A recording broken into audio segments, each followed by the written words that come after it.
Should you take a trip to this town? Let's find out.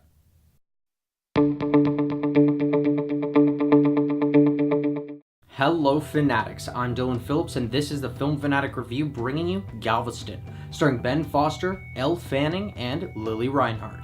First, we'll tell you what the movie is about, and our initial thoughts. Then we'll move on to our spoiler-free likes and dislikes. We'll finish up with some spoiler-heavy thoughts on this film, and our final word. Galveston follows the story of a dying hitman who returns to his hometown of Galveston, where he plans his revenge after escaping a setup. Overall, I liked this film.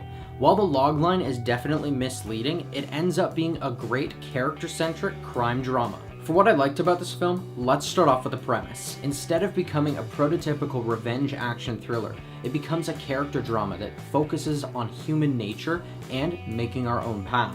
This is seen in the tightly written script based on the novel by Nick Pizzolatto that adapts these elements of noir narrative perfectly to the screen. Director Melanie Laurent is able to bring some gritty visuals to this story with some breathtaking long takes that help to further immerse us into the film's atmosphere. The film is of course elevated by some astounding performances by Foster and Fanning.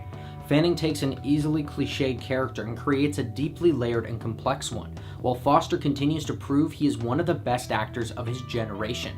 The amount of raw emotion between these characters makes the film as strong as it is. And the soundtrack helps to accent the themes of this film, with a lot of great selections throughout. However, while the film is a noir narrative, it does have some lighting issues, as some of the scenes were a little too dark to see anything. And the film's ending feels a little rushed.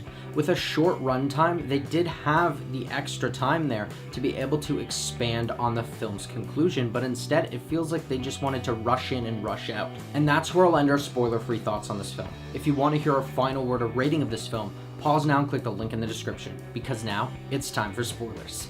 First off, I'd like to say how this film strayed away from typical Hollywoodisms to tell a truly original story. Rather than a fast-paced revenge thriller that was filled with redemption and a climactic gunfight, it focuses on the real outcomes of these situations.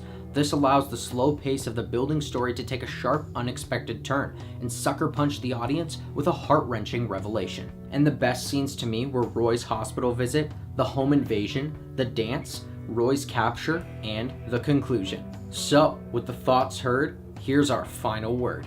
Galveston is a noir crime drama that decides to set its situations more in reality with a raw and gritty result. While the lighting is a bit too dark at times and the film's ending feels abrupt, the strong characters, visual direction, and tight script make for a slow-burning thriller with a gut-punching finale. This film will not cater to everyone, but it's one of the realest films of this year, so I'm going to give Galveston a 7.5. Thanks everyone for watching our review. Are you planning on seeing Galveston? Or if you've already seen it, do you have something to add? What did you think of the story? Let us know in the comments below. I'm Dylan Phillips and this has been the Film Fanatic Review. If you like this video and you want to see more, hit that like button and subscribe to our channel. Check out our latest If You Liked video, where we recommend movies similar to the film Leave No Trace. Don't forget to follow us on our social media. And until next time, Fanatics, keep it real.